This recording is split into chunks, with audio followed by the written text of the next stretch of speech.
That cool laser guy. Oh, man.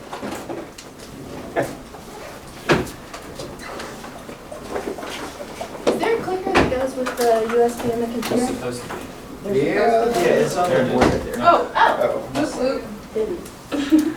We found it. Okay. Oh, Is the camera? Cool. I'm gonna do this real quick.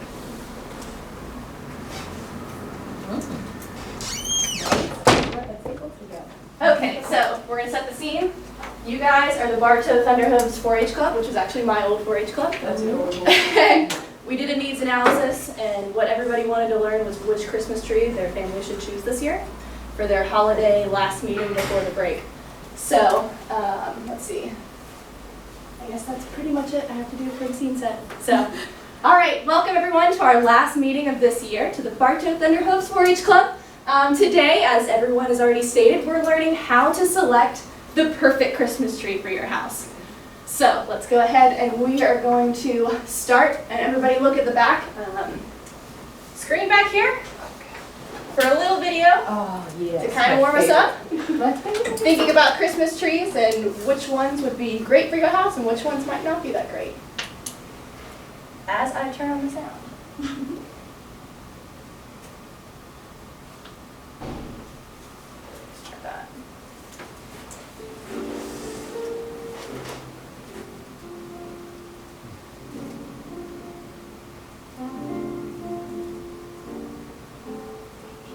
Behold, the returning great joy, which will be to all people. For unto you is born this day in the city of David a Savior, which is Christ the Lord. And this shall be a sign unto you. Linus is right. I won't let all this commercialism ruin my Christmas. I'll take this little tree home and decorate it, and I'll show them it really will work in our place.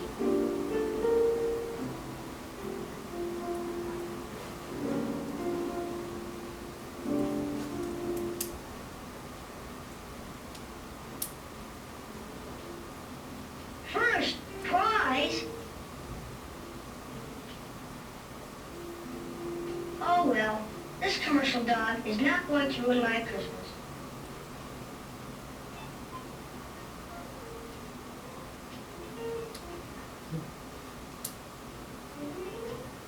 I've killed him.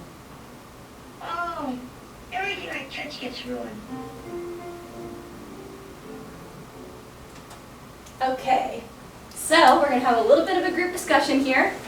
So what really caused Charlie Brown to kill his Christmas tree? Can anybody think of a reason maybe?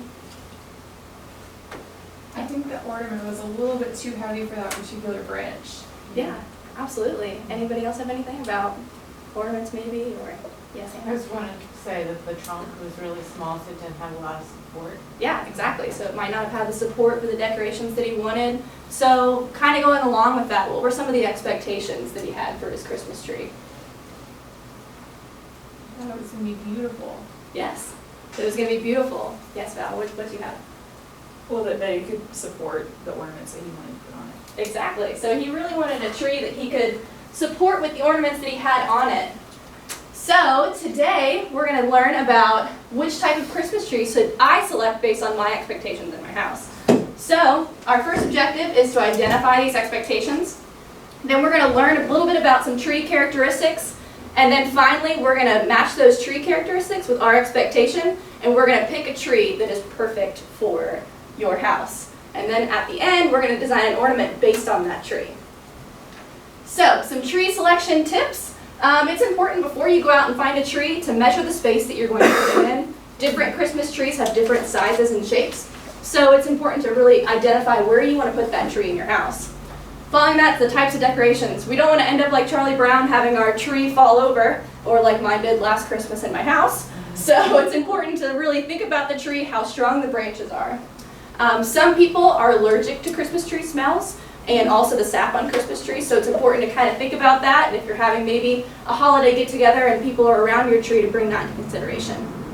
And then there's a branch needle test that was put out by the Christmas Tree Association, and basically whenever you're picking out your tree, it's important to take the branch and just run the stem through your hands, and if any of the needles fall off, then that might not be a great selection as far as keepability for you. And then finally, how long is your tree going to be up? Some Christmas trees can last for a long period of time. Others, not as long. So how long your Christmas tree is up is important to think about as well. So as we're thinking about our expectations, I'm going to pass out this here, if you don't mind passing those around the table. And I'm going to have everybody write down just 3 short expectations of what you want out of your Christmas tree this year. So you guys can go ahead and write them, and then we're going to share them with the class. Thank you.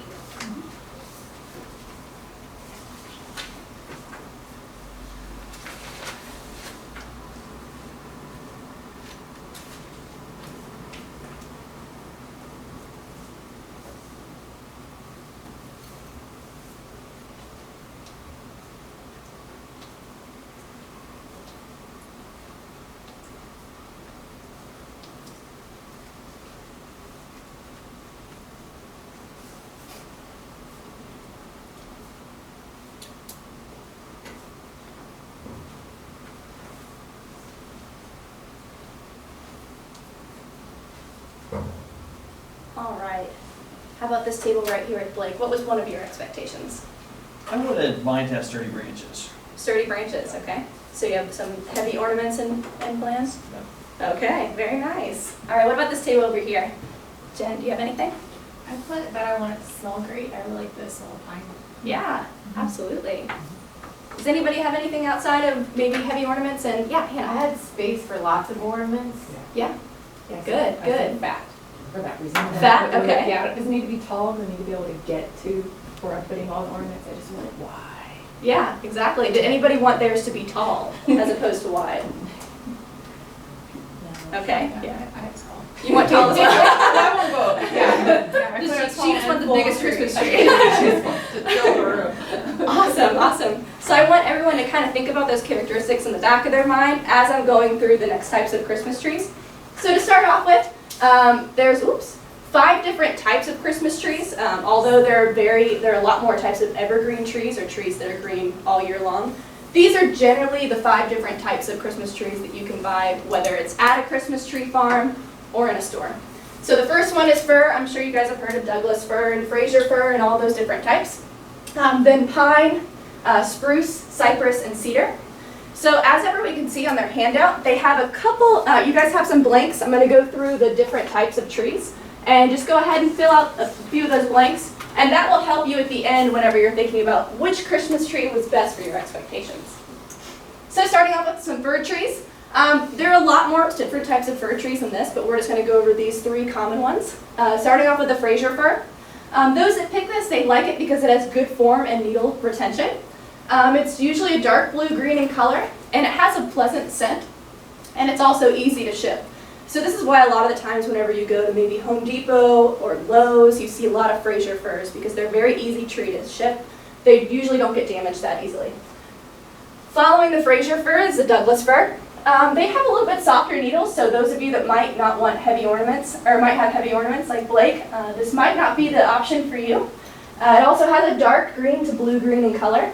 And then the needles also have a sweet aroma when crushed. So those of you that might have seen Douglas firs in, like I said, in kind of Christmas tree farm, might have noticed it might not have an aroma to start off with, but if you crush those needles, it actually will start to have an aroma. And then the last one is my favorite Christmas tree. It's the noble fir. It's known for its beauty and the fact that it's very symmetrical. These trees can grow up to over 50 feet tall out in the wild. And they have stiff branches, so it's easy to put heavy ornaments on them. And they have one of the longest keepabilities, or they last the longest in your house once you get them. They are a little bit more difficult to find because they are from the California area, so here in Florida you might not be able to find these as easily. So following the fir trees is the pine trees. These don't really generally have as much aroma, so Jen, if you want the Christmas tree scent, this might not be the option for you. So white pine trees, they have softer limbs as well. They have flexible needles, so if heavy ornaments, again, this is not really the tree for you. They are bluish green in color, and they have very little aroma. The Virginia pines are stout and woody branches, so if you want a pine, maybe don't want the aroma in your house, this might be the option for more of the heavier ornaments. Denser foliage, so they are a little bit fatter if you want a fatter tree, and they're small to medium in size, so they're good, they're better for apartments. Okay, so the spruce tree. First we have the white spruce, and that has short stiff needles and a blunt tip, so that makes it easy to put on those ornaments, so you're not having to slide it all down the branch. They're also a bluish green in color, but yet they have bad aroma whenever the needles are crushed. That's an interesting part about these spruce trees. So in terms of traveling and packaging them, it's a little bit more difficult to get these trees to say Lowe's or Home Depot without them having that bad aroma. So it's something to keep in mind. Another type of spruce is the Colorado blue, and they have shorter, sharper needles. So maybe if you have like little brothers and sisters around the house, this might not be the tree. They might get scratched on it if they start climbing up in it too much.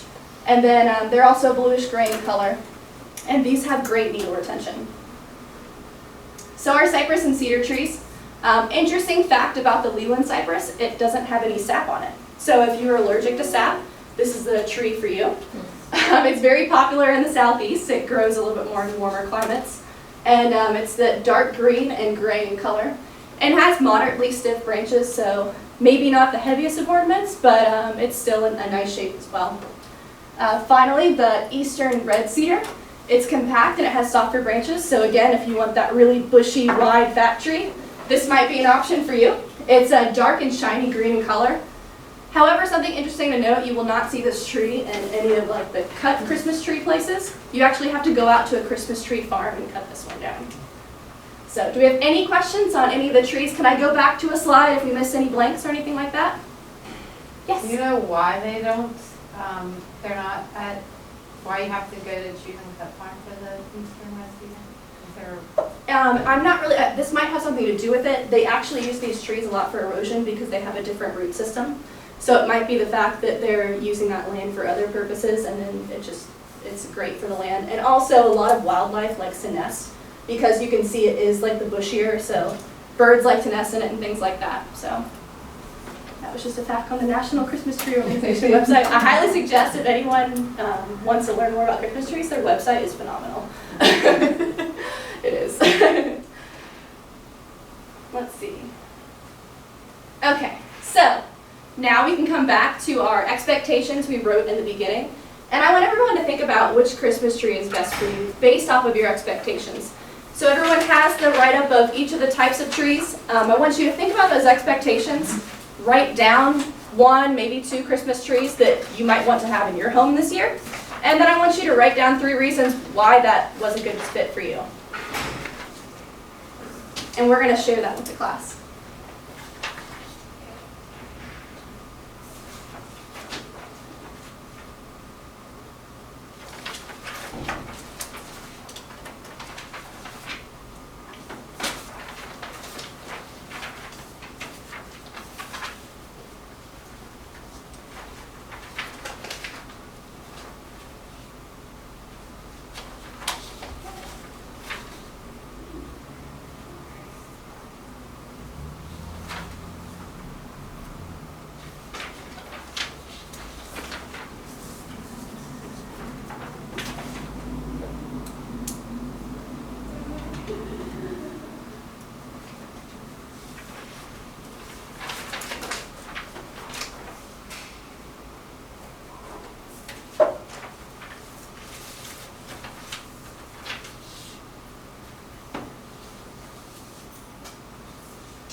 Give you a couple more minutes to finish up your reasons why you chose the tree.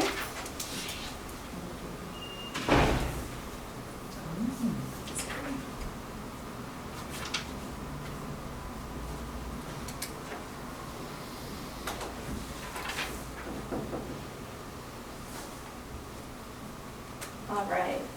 So Dr. Thorne, which tree did you choose? I said a fir tree at least, maybe the Douglas would be my first pick. Okay. What were some reasonings behind that? Just because of the size, the color, and the symmetry, which I put was big, bold, and beautiful were my expectations. Nice. Very good. Big size, bold smell and color, beautiful, be able to hold lots of ornaments. And lights. tree's like Awesome. Yes. So did anybody find going through the presentation of the different trees that they had other expectations that were maybe introduced as I was going over the trees that they didn't think of before? I added on the, I put bold as far as smell, but then when you start talking about color, I was reminded that I wanted more of a deep green. Yeah, So. very cool. I Yes. didn't know that some Christmas trees had a bad odor, so then I was like, I don't want a spruce tree. I don't want the stink. No, that's generally more when they get crushed, and I think it's more, they say bad odor, but it's more of a musty odor that they get. Which is not great, but it's not. Christmas tree. It's not Christmas tree. Yes, Miko, did you have anything? Actually, what I found was not anything new, but I was really surprised. I have not had a real Christmas tree because I'm allergic to the aroma. And so when I did my list of expectations, what I would want, I put real, because I thought, okay, maybe there's a chance I can get a tree. But I put short, lots of branches for ornaments and fat. And then when you showed the Virginia pine, it's short. You called it small to medium size. Stout, I said fat, and lots of branches and it says dense foliage. So I was surprised that there is a tree that has little aroma, all of the characteristics I was looking for. So I actually may have a chance to have a tree this year. Well, that's good. Blake, which tree did you choose? I chose the Noble. All right, my fave. So what was your reasoning behind that? Did it meet your expectations? Yeah, because I was really looking for those sturdy branches, Mhm. and then, so I wanted a tree that was tall and wide. Mhm. So the Noble's very like symmetrical like that, so as my envisioning is perfect Christmas tree shape. Mhm. Very cool. Val, what do you have over there? I chose the Virginia as well, Yeah. because the word that I wanted to use, not just like full, but like voluptuous. Yeah. And that's what I got the feel from over there. I took that use of voluptuous. So, but also because I wanted to be able to put lots of ornaments. I just have a lot going on with my tree. So Absolutely. I needed like stout, sturdy branches to hold all the ornaments and be full and voluptuous. Definitely, and as long as you have a nice wide area to put your Christmas tree in, then I think that'd be a great option as well. All right, BJ, what tree did you choose? Noble, Noble, yes. yeah, because as Blake said, I want a perfect in terms of shape, and Mhm. I do use a lot of decoration, so I prefer that. Awesome, very nice. And Jen, what was your tree? So you swayed me, Miss Three, and I picked the Noble as well, because it was known for its beauty, which I hadn't originally included on my list, but I do want a really pretty symmetrical tree, and I do have a lot of ornaments as well, and so I like that it was sturdy. Absolutely. Has anybody had problems in the past with an asymmetrical tree, or you had to turn it around to one side because there was a giant hole in the back? If you're good though, you pick one that doesn't have a hole. That's But true. we always go to cut your own place. Yes. So I don't know when you buy them with the pre-cut, like if it's harder to find ones with that hole, I don't know. Well, the ones that ship a little bit easier, like the ones that the furs, they generally ship a little bit easier, so you can sometimes get around not having holes. But like I said, the Noble is definitely symmetrical. And Austin, what did you pick?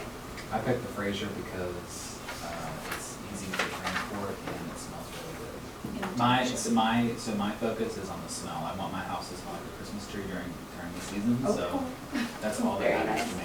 They also have a lot of Frasers and Nobles they use to make the wreaths, so because they smell so good. All right, so let's go ahead and we're gonna put this to test.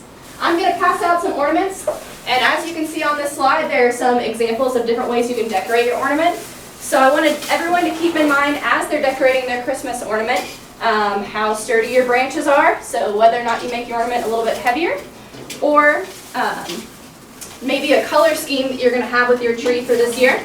So if you look in the boxes or the little snowman things on your table, there's ornaments, or there's not ornaments, there's decorations inside of there. So everyone has the opportunity to decorate their Christmas tree ornament. And we'll spend about 5 minutes, 5 to 10 minutes decorating your ornaments, and then we'll show them. And then I have a couple more things to wrap up this meeting.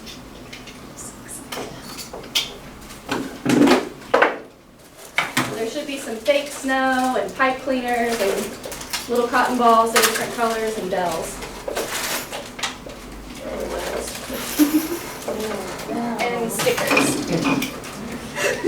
Keep in mind that all the little sequins have stickers on, so if you want to put them on the outside instead of the inside, you can.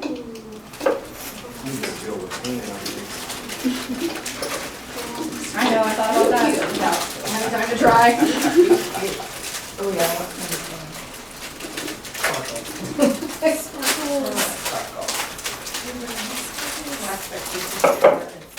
Yeah, you know what? It just needs to bling. My tree needs to bling.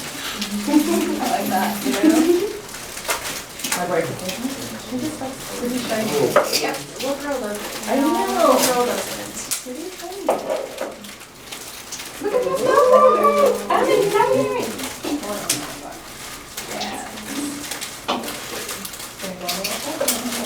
Yeah, but it has stickers. Oh, if you put on stuff, it makes it stick. Yay. Ooh, what do you think about doing that? Putting the bells on the pipe cleaners? It's really creative. We're 4-H. That's right. Super creative. Our class is getting more creative.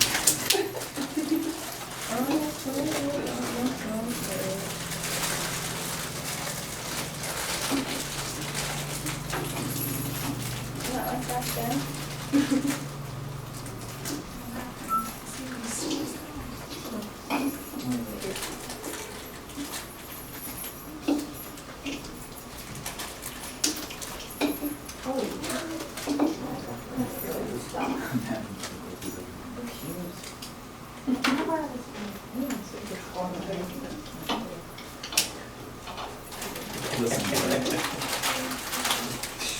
Listen, it is the season for this.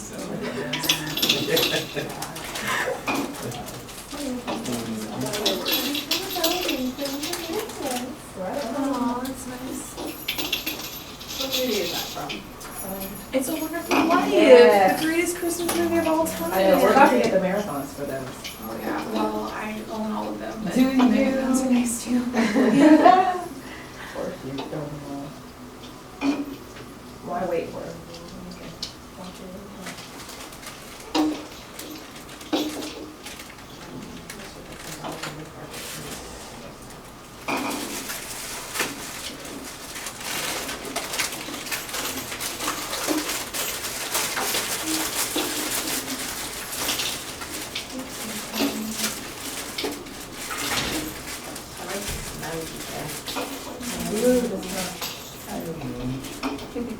I never decorated this kind of thing.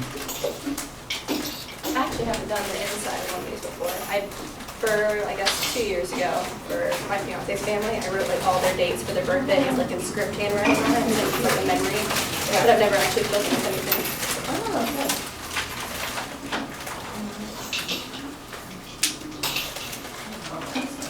I feel like I'm gonna end up with a really like gaudy Christmas. There's no such thing. I know. There's no limit. Ooh, I like the way. Ooh, I like funnel technique over here. Little. 4-H. 4-H. Oh, really?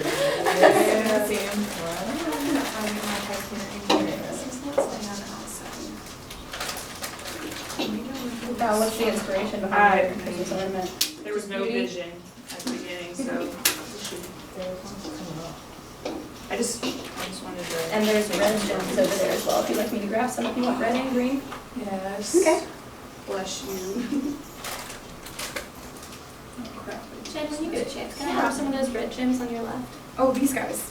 Well, or in the bag. I don't know. yeah. Yeah. Here, you can- Thanks. Perfect. Need more? No, that's good. Thank you.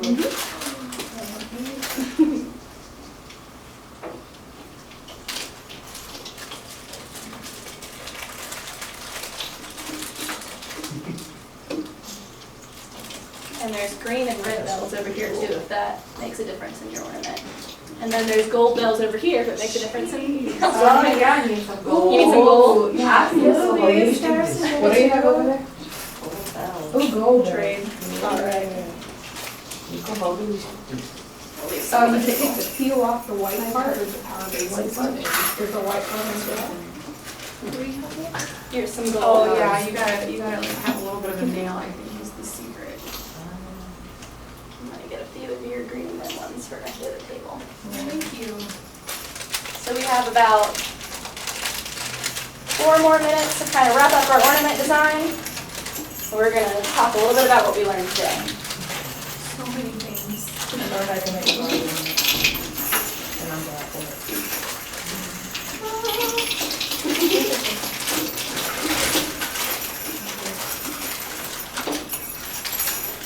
Thank you, man.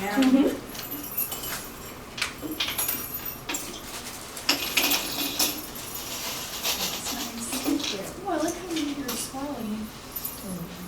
That's nice. That's really nice. I feel like this is kind of like one of those cooking shows. Yes, correct. Like time under pressure, like you have no idea what you're doing. You just start throwing things together. One more minute. Chopped Christmas. Yep. Yeah. It's time out later, guys. Would be sad. Which Christmas tree did you pick again, Anna? I made fir, but I would probably, we love the concolor fir. It's got like, the needles have almost like an orangey scent to them. Really? Yeah. And they're like That's medium, they're not the real short spiky ones, so they're a little longer, Yeah. but they're not like long like white pine. Mm-hmm. And they're nice and soft. Oh. But I've never heard of the noble fir before, so that's probably because It's a West Coast war tree, and I wondered, because one year we found it whenever I was actually at Home Depot here in Gainesville. They're like, noble fir, that just sounds great, we should buy it. Right. And it wound up being the best tree I've ever had. Because they last for so long. Would you mind giving me one more red though? Absolutely. Sorry, I'll find it. It's okay. I just grabbed a random. You like making trees. It's okay. It's stress relief this time of. Yup, exactly. Crops are amazing. There it is, red bells. All right. So as everyone's kind of finishing up what they're creating right now, we're going to go around the room, and anyone that wants to share, I want you to talk about what Christmas tree you chose and why kind of you designed that ornament for your Christmas tree. Anybody want to lead it off? I will. All right, Nina. I was telling her I cheated. I picked the fir, but then I said the concolor fir because we've had those before, and they have this really nice citrusy, like an orangey fir smell to them. Yeah. And so why I designed this ornament to go on it is because it gave a lot of color, so it'll pop off the green. And I like the bells, the jingles for the bells, so I wanted to add some jingles to the tree. Excellent. Anyone else want to share? I'm almost done with mine. Yeah. And I made it kind of like a snow globe because it reminds me of snow. Because I haven't seen snow a whole lot in my life because I'm a Floridian. So it's a nice reminder of those places around the world that there's snow. I can just live vicariously through my snow globe. Absolutely. Very nice. Awesome. All right, we're going to go back to Charlie Brown real quick. So what type of tree should Charlie Brown maybe have chosen if he wanted to put that ornament on there and have a nice, pretty, full tree? Virginia pine? Yes. Yeah, that's definitely one of them. Noble. The noble, always the noble fir, absolutely. Does anyone else have any other types of trees that maybe he could have chosen?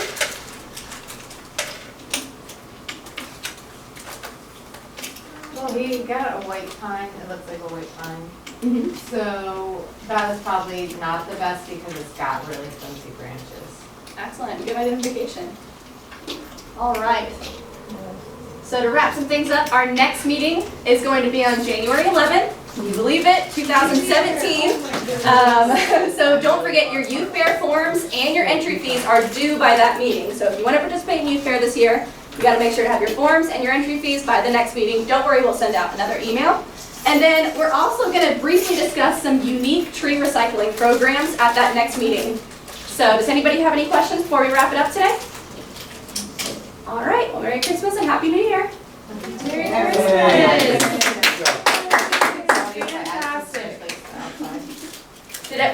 Side note, did everybody get a little tree hook so they can put it on their ornament? One of my Good times. I'll need one more, I should have just paper clip on it. Saddest part of it. It's a Christmas tree. Anybody else got another tree hook? Everyone have a hook for there? Look at that. I'll give you this extra. I have your activity.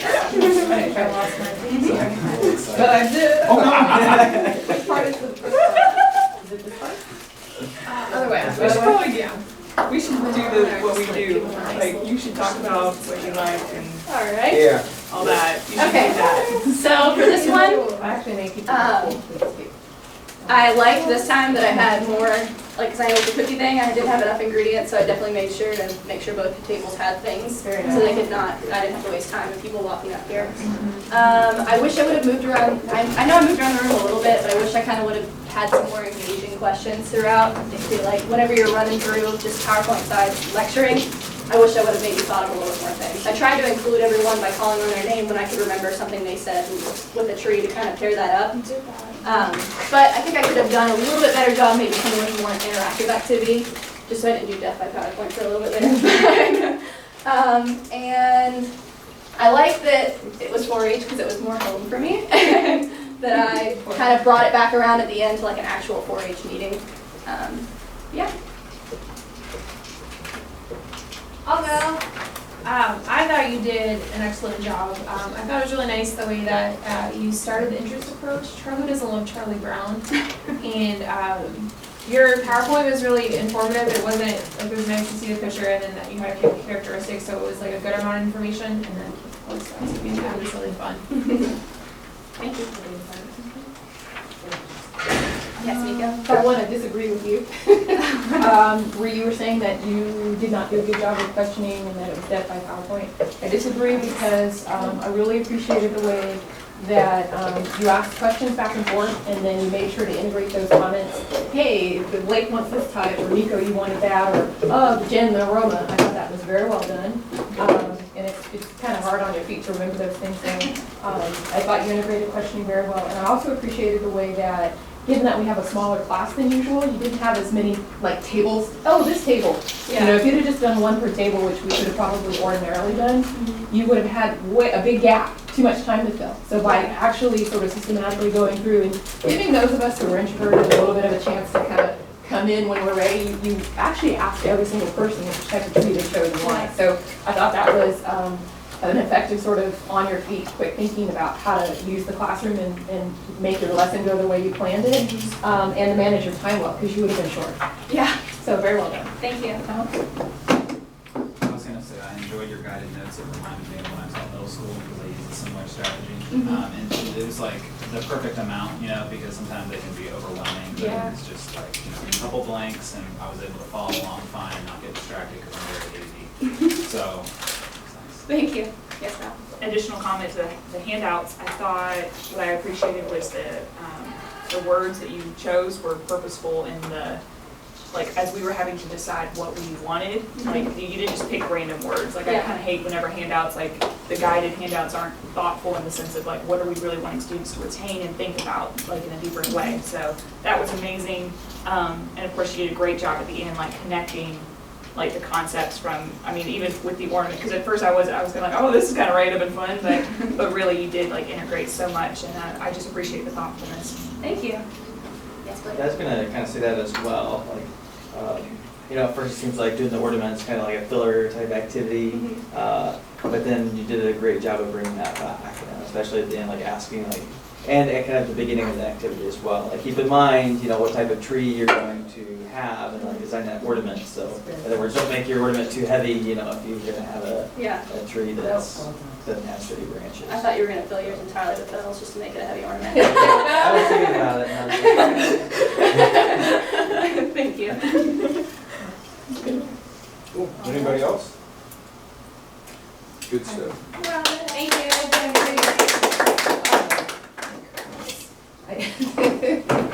Just what I need. I'm in the Christmas spirit. I'm all excited. Do you need help?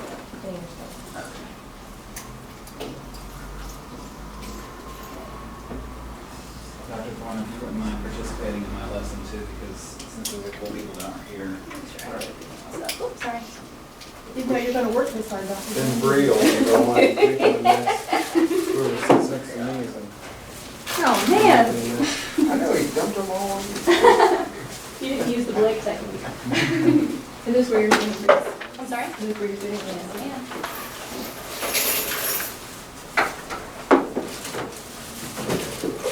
I'm just putting stuff in your bag. Perfect. Thank you so much. Don't worry. Spill all that stuff everywhere. No, Me. you That was are. me. Oh. Yeah, it was all in. We could finish cleaning that up at the end, that way I don't take away any At of least your you took time. credit for it. I'm still waiting on that. I don't know. Thank you, ma'am. Yeah, I didn't make any. You didn't make any mess? No, he had the perfect funnel going into his ornaments. Is it, I wonder if this is in the way of the camera. I'm gonna move this down. Back up here. Awesome, do you want us to stay where we're You guys can just stay where you So, were, yeah. well done, Bree. Proud of you. Thank you. In with flair. Going out with a bang. And you go, Bree. So you do. Oh, thank Bree, you. if you could move next to DJ. Yeah, absolutely. Here's mine. Make sure I show myself. Okay. Awesome.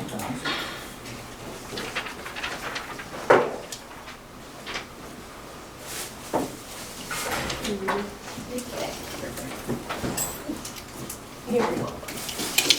So this is, when you have a small class, you get everybody to participate. Right? We're taking no choice. Right, everybody's doing it.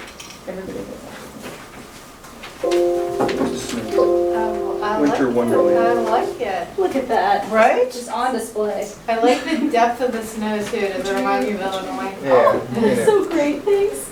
What kind of tree is that, Jen? It's an oval, because it's symmetrical. it. You draw a tree on your awesome. My whole life, I'm almost educated now. I'm just spilling out random Christmas tree facts. It's gonna be good. Okay, good morning, everybody. Good morning. So, you all are part of a community leadership education course. So this would be done at like a community college, similar to what they did at Santa Fe, the community ed. There was a poll and there was a need for new approaches to leadership.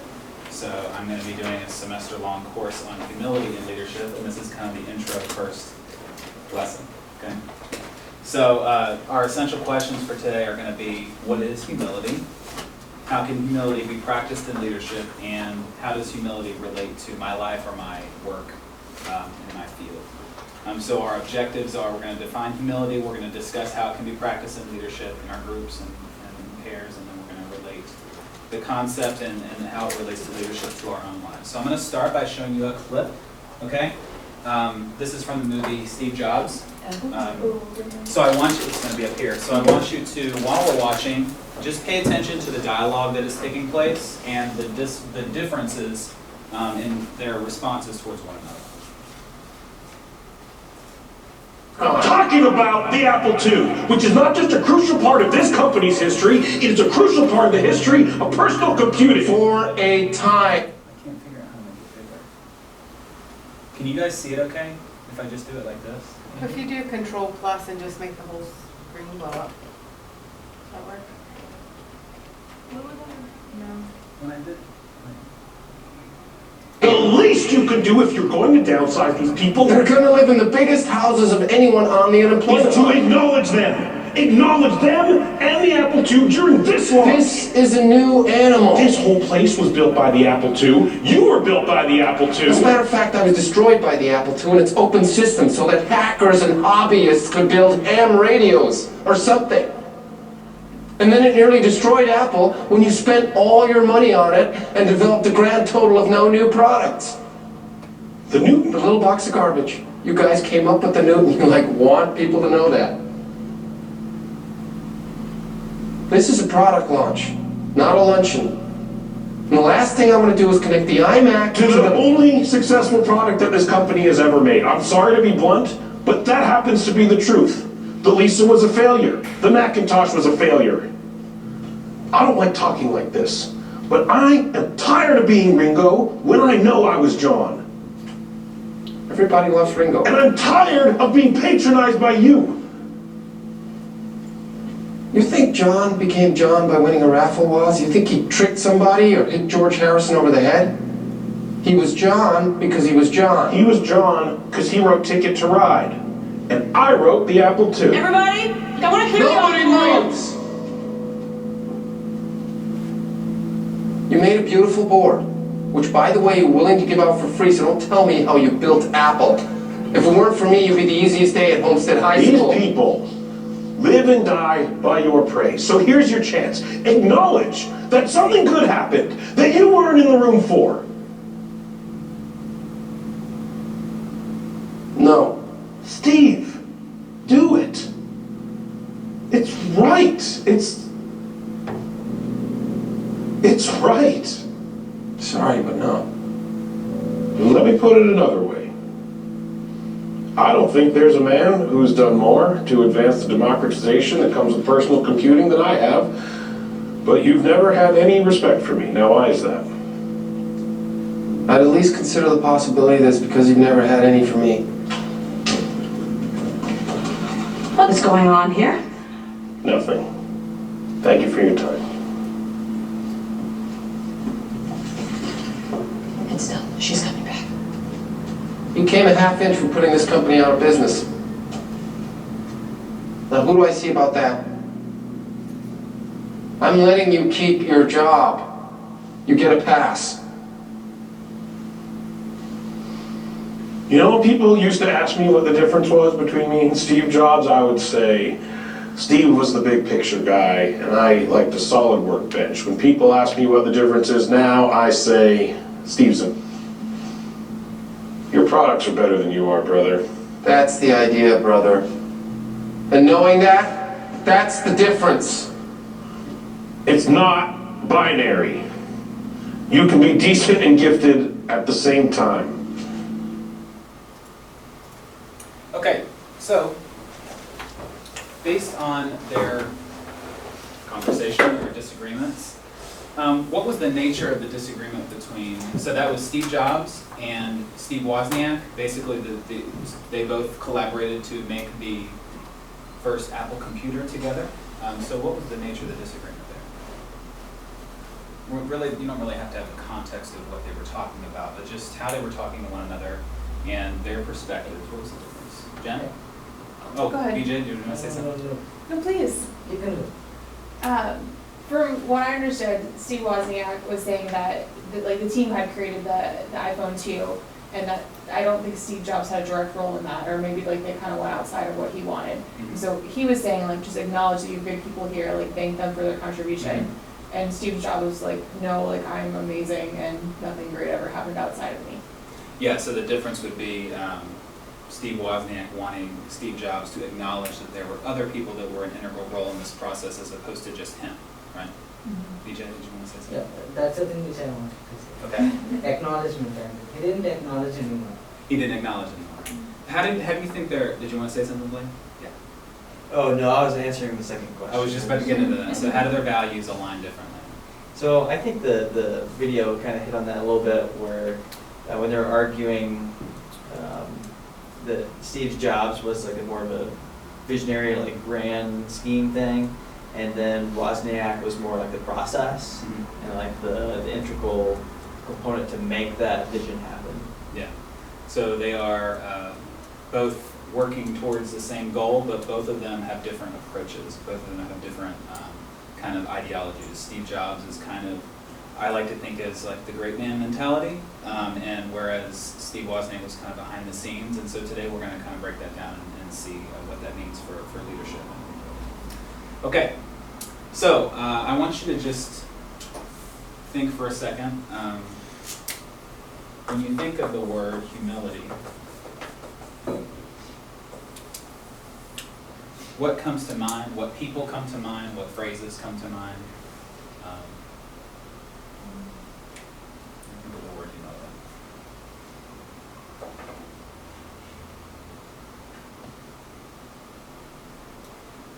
Yes. Acknowledgement. Okay.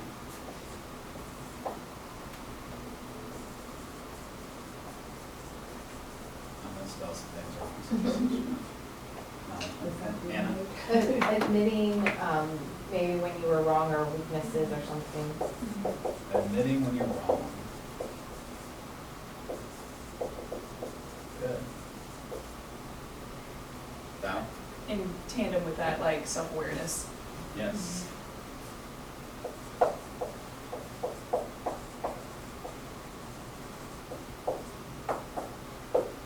Good. What else? Maybe some people that come to mind that you think are that display humility. Mother Teresa. Why do you say that, BJ?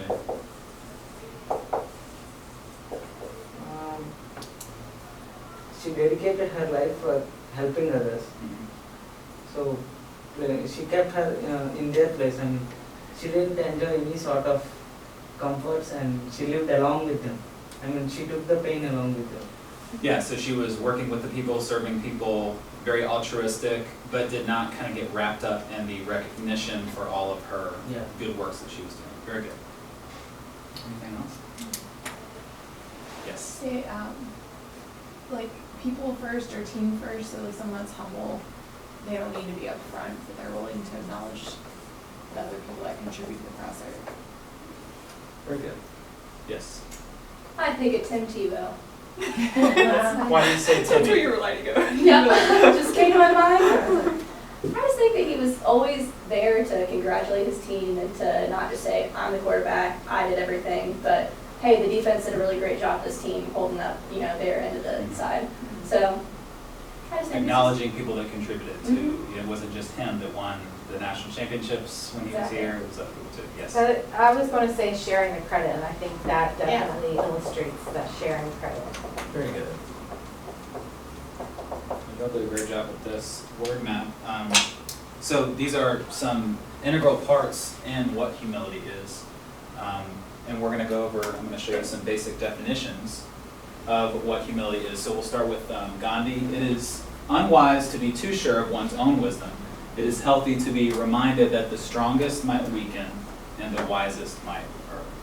C.S. Lewis says, true humility is not thinking of less of yourself, it is thinking of yourself less. St. Augustine, do you wish to rise, begin by descending? Do you plan a tower that will pierce the clouds? Lay first the foundation of humility. And lastly, this is from a reading that I've been doing recently. A grateful heart, and this is getting to some of the ones you talk about acknowledgement. A grateful heart is a beginning of greatness. It is an expression of humility. So what humility is not? So humility is not self-depreciation. It's not thinking, like C.S. Lewis said, it's not thinking less of yourself, like in a self-depreciating way. It's not having low self-esteem. And it's not necessarily modesty. Humility is all about being aware of who you are as a person, who you are in your relationship to others, and where your place is in the world. And so if that's a really good thing, and that's a lot of accomplishments, then you should be aware of those things. But at the same time, not being all wrapped up in that, okay? So some of the research that I've been doing recently with Dr. Salchuk and some other people in the department is this concept that humility is a lens to which we can view things. So it's like you approach different situations in your life, work, relationships, friendships, school, with the leadership with the lens of humility, looking at things, putting on like the Gatsby glasses of humility before you approach different situations and see how that changes. So one of the things we've been looking at is this thing called, don't pay attention to where it says humility here because we're arguing against that. But this is Aristotle's golden mean. Okay, so you have on the right hand, you have excess, okay? And you have deficiency, and in the middle you have this nice mean. And we are trying to argue that to get to these things takes humility from both ends, okay? So you can't be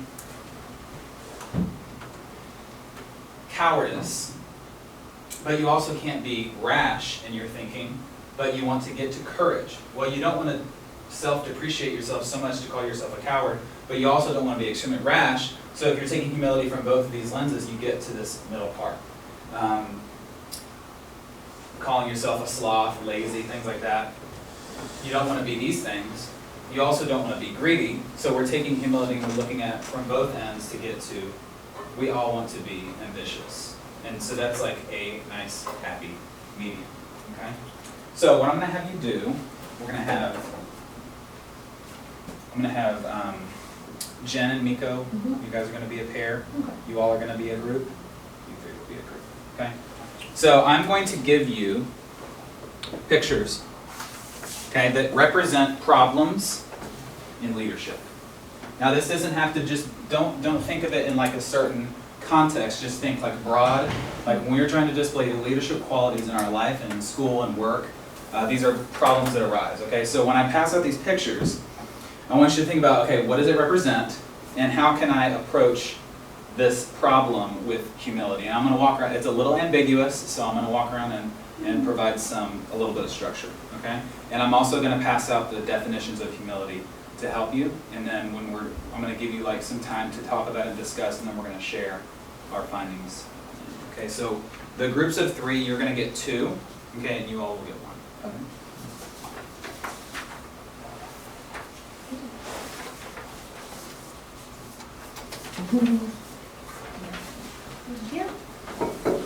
Okay, so I'm gonna pass out the definitions too.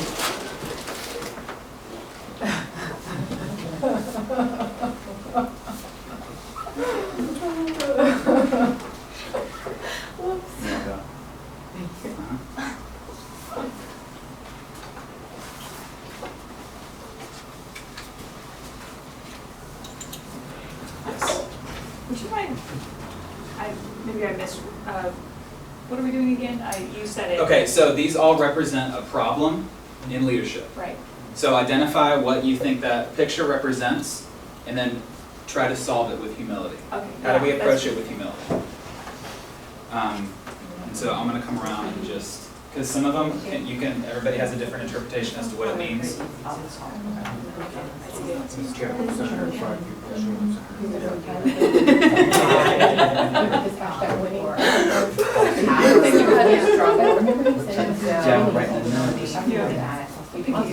Yeah, that's exactly. He's like, don't do that. And she's like, too late. You don't need context. So, like, think about how he's holding the award. Think about, I would say, like, if he was given an acceptance speech for that award, like, what do you think he was talking about? Direction we should go. Like, how could that be a problem with accepting that there's different approaches? Other people, like, self-gratification. I think it's also, accepting that other people. Getting that offer different, maybe the same solution, but different ways. So maybe that your road is not always Man, most walking correct. every woman's Realize people have different.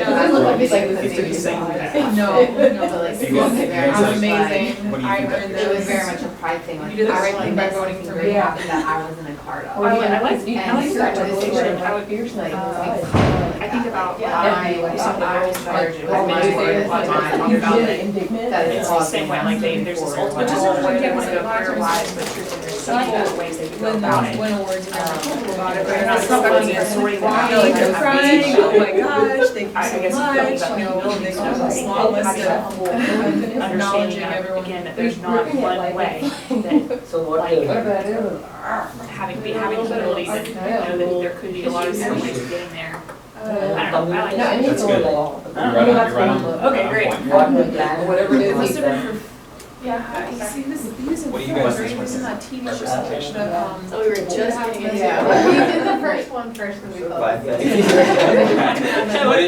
did you solve that first problem? He's a little kid and then he We cried. talked about how it's like a probably pride it's and a better power off struggle, and listening to each other so rather using than humility, Mine can be part of the Maybe process, kind of right and at the top acknowledge where that it's- there are that's what other I'd kids say, who have okay, good well, ideas sometimes when you're that a can leader, you find contribute. yourself And by like Grace said, like, yourself. maybe there are people Because that you're are the just one smarter than chief you in decision certain, maker, and not more you've got talented in certain 1, 2, things, 3, and so 4, you 5 other if people you're that making them part of the process, you're gonna I thought eventually using take the humility. direction that you have to take. sharing the credit very well. But at least with any consideration and You might need to respect come back and for check on us. that needs to happen there. So I think, is this?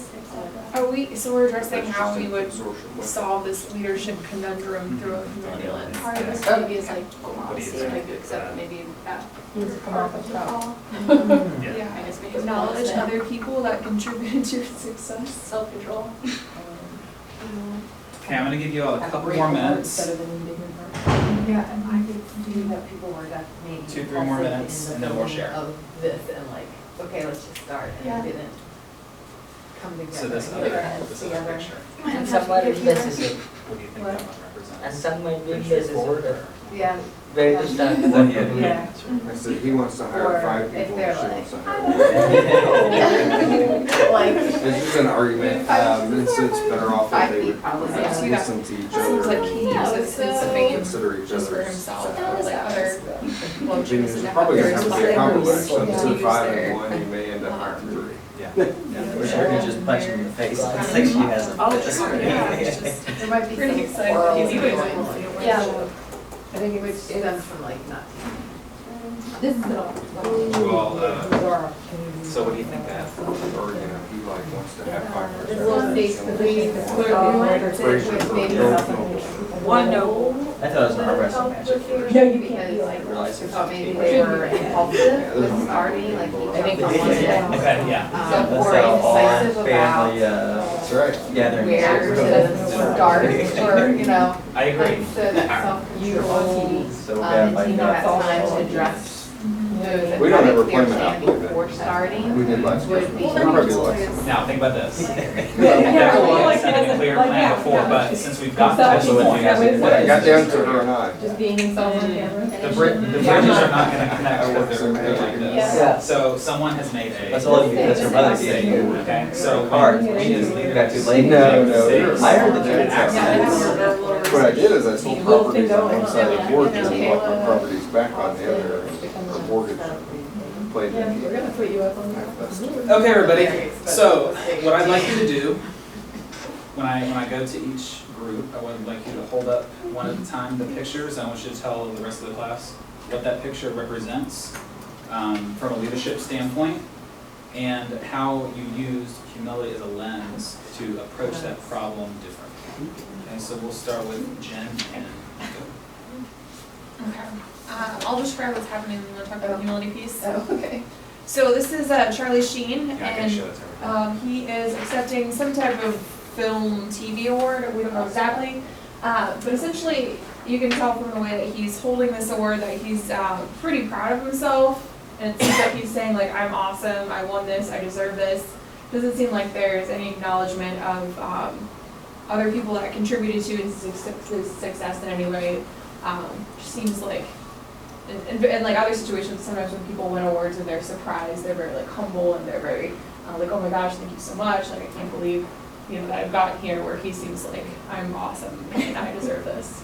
Yeah, so going back to acknowledgement of others in that process, it definitely seems like, now we don't exactly know what he said in his acceptance speech, but I tried to find a picture where it looked like he's saying like, I'm the real deal, you know? So, very good with that. So we'll go over here to Dr. Thorne and, yeah. So for our first picture, we had looked like a roadway. It was leading somewhere with the start, and then there was a variation of different arrows pointing different ways. So what we decided is, kind of like as the leader, what you have to do is, even though you have a vision to get somewhere, you do have to take into account that there could be multiple different paths to get there from a variety of people. So you have to take those paths into consideration when leading a group of people. Yeah, so the picture is basically a representation of there's all these different paths, it's very uncertain, and as a leader, we have to kind of take a step back with the humility lens and then kind of embrace that there are multiple destinations and multiple paths to get to those destinations. Very good. What about your second picture?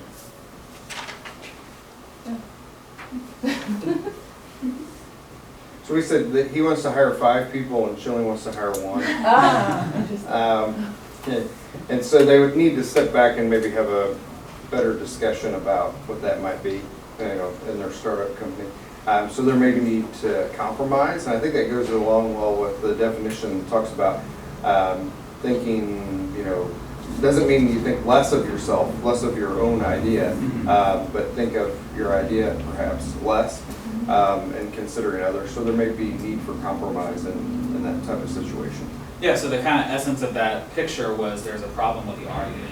There's this argument going on, and you know, one person has one idea, the other person has another idea, and they're just kind of get to the point where they're yelling. And I think this this kind of encompasses the election year we've had. So taking a step back and looking at each idea, not, as you said, thinking of yourself less, but compromising, coming to a place where both ideas are valued, but there is a common ground that can be had. Very good.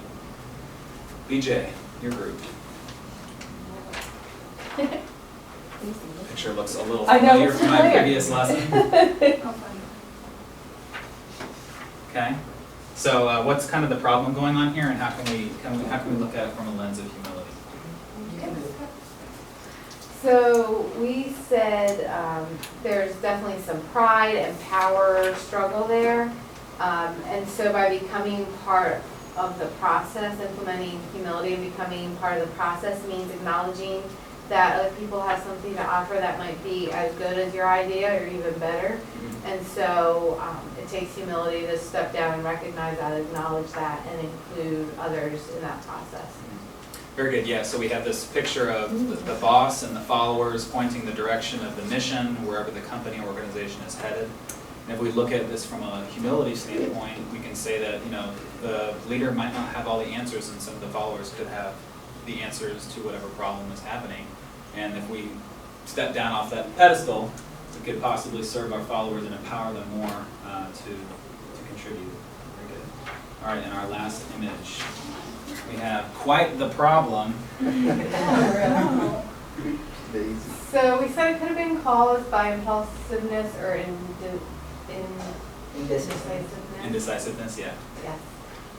And so some self-control coming up with a plan. It sort of goes back to that picture that they started with all the different arrows. Like you could just jump in and go one way, or you can stand there and ponder forever. You sort of got to find the happy medium with coming up with the plan.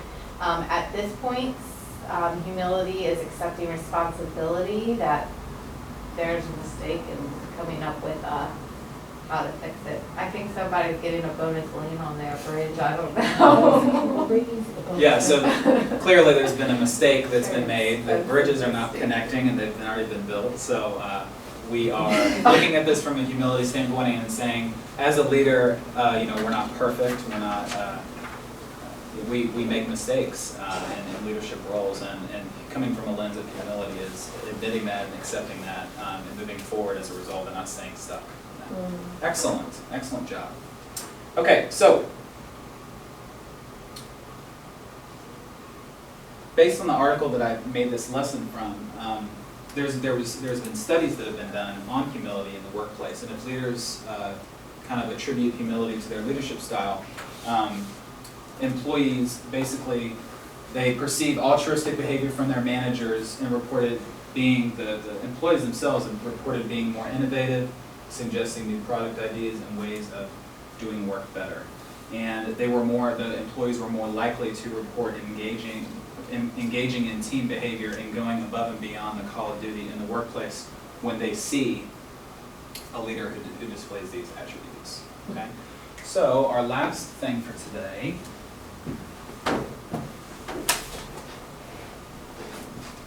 developed a graphic. This is the lens of humility.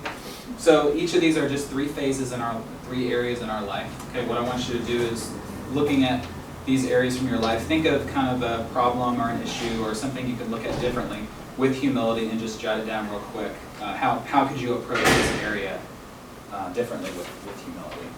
And this is for you to keep as well. So the three areas we have are relationships and friendships, family, and work, school.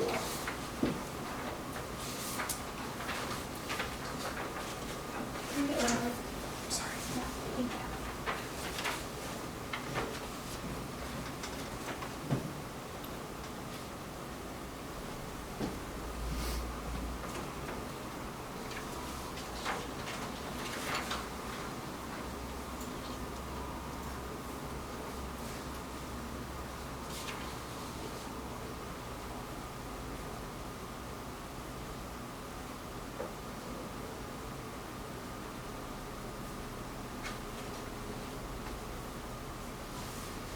So I'm going to give you all like 2 minutes to do this real quick because we're kind of running short on time, and I'm going to go ahead and wrap up the lesson. So think of some things real quick, and then in a minute, if you feel comfortable sharing, you can do that. The meme? Yeah.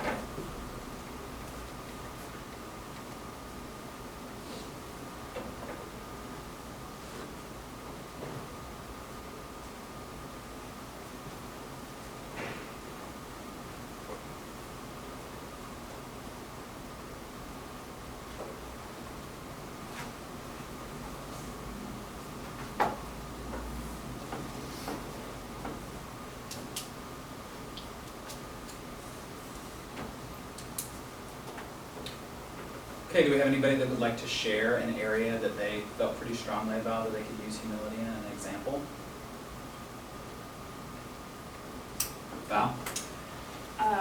So I live with my brother, who is an undergrad, and I'll be very honest and say that sometimes I forget what it's like to be an undergrad and the stress that he's under, and he's so wonderful with me and like being mindful of like my time and schedule, but I know I want to be more humble and be, again, like think of him more and like where he's at when, if for example I ask him to run and get something for me or whatever, like remembering that as an undergrad you are dealing with an array of things that I don't remember.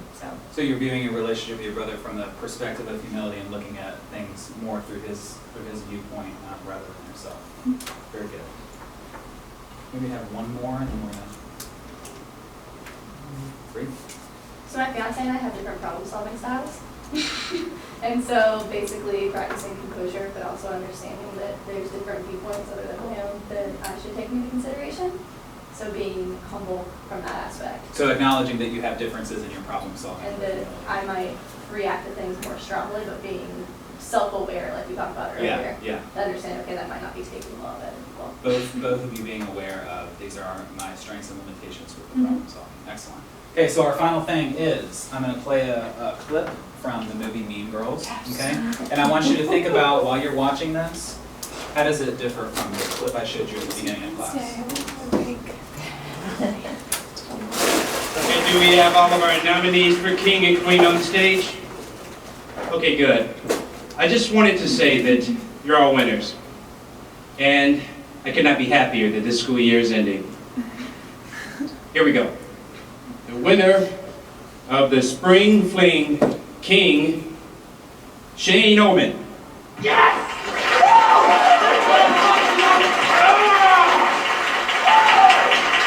And your Spring Fling Queen, future co-chair of the Student Activities Board, and winner of 2 gift certificates to the Walker Brothers Pancake House, Katie Heron.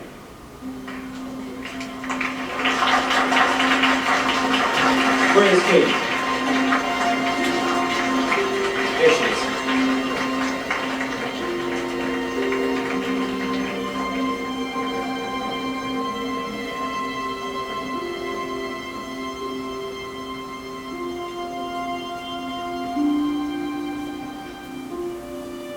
Wow, thanks. Well, half the people in this room are mad at me, and the other half only like me because they think I pushed somebody in front of a bus. So that's not good. No, it's not really required of you to make a speech. I'm almost done, I swear. To all the people whose feelings that got hurt by the burn book, I'm really sorry. You know, I've never been to one of these things before, and when I think about how many people wanted this, and how many people cried over it and stuff, I mean, I think everybody looks like royalty tonight. Look at Jessica Lopez. That dress is amazing. And Emma Gerber, I mean, that hairdo must have taken hours, and you look really pretty. So, why is everybody stressing over this thing? I mean, it's just plastic. It's really just... Sure. A piece for Gretchen Wieners, the partial spring fling queen. A piece for Janice Ian. Seriously, most people just take the crown and go. And a piece for Gina George. She fractured her spine and she still looks like a rock star. And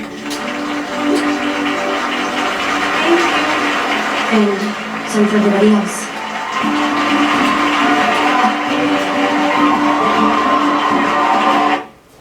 Okay, so what are some differences that we saw from the Steve Jobs clip and maybe thinking from a humility standpoint? Like I didn't talk anything about humility in the beginning. Val?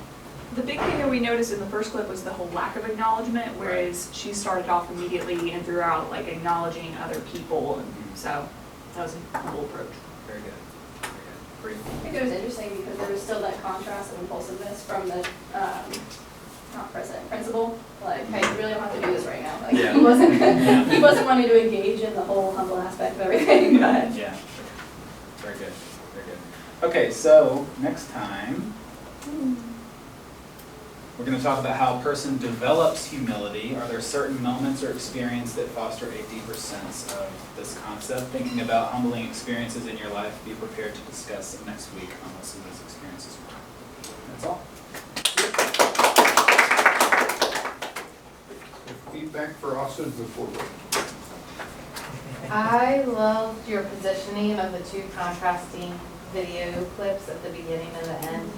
I would admit that I was really overwhelmed by that first, I felt the anxiety in the room, so I think they really show a difference emotionally in the impact of humility. So I thought that was great. So I really like that you had like a lot of variety in your teaching methods, like everything from writing on the board to video clips to group work to lecture. Like you had a lot there, so it felt like it was constantly changing up a little bit. Two things. One, throughout, when you've covered like servant leadership or this topic, which is of similar nature, your facilitation style is very humble, and I think it matches what your topic, and I think that's really great, like to acknowledge as well, because if you were very overpowering and like crazy over the topic, like it just would be a mismatch. So I mean, whether that's intentional or just part of your style, like it comes off very well, and it makes things approachable for us to bring up experiences like my brother. I don't know, you draw that out in people. And then the other thing is I really dig the ambiguity of the, like as the intuitive like it was really fun to just be like, I don't know what this means, and like to talk about it. The one thing that I wanted to, and I don't know, maybe there would be another way to do this, like with the meme. Yeah. Like that could have been drawn out even more, and I don't know how, other than maybe if we could have been directed more in that activity to like use that. Okay. Because you cut, well, and I'm not saying that as a critique, I just like, that's so It would good. have been a little more because helpful. it drives home the general topic of humility to where this really is seen in our different lives, or different parts of our lives, you know? But it was still well done. I appreciated how you facilitated the groups whenever we were breaking out and looking at the pictures. We were kind of confused, but like the way that you gave us a little bit more structure was helpful. And you didn't give everyone more, you just saw it as needed. That was a great identification on your part. I really liked the personal application piece. I thought that was really nice that we got the opportunity to apply it to our own lives. So it was very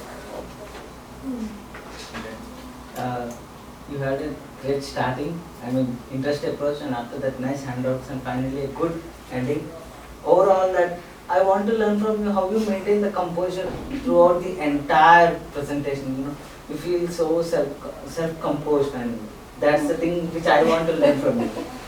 I like that. 3 years teaching 12-year-olds. So one last comment. So it sort of piggybacks on what Bree was saying.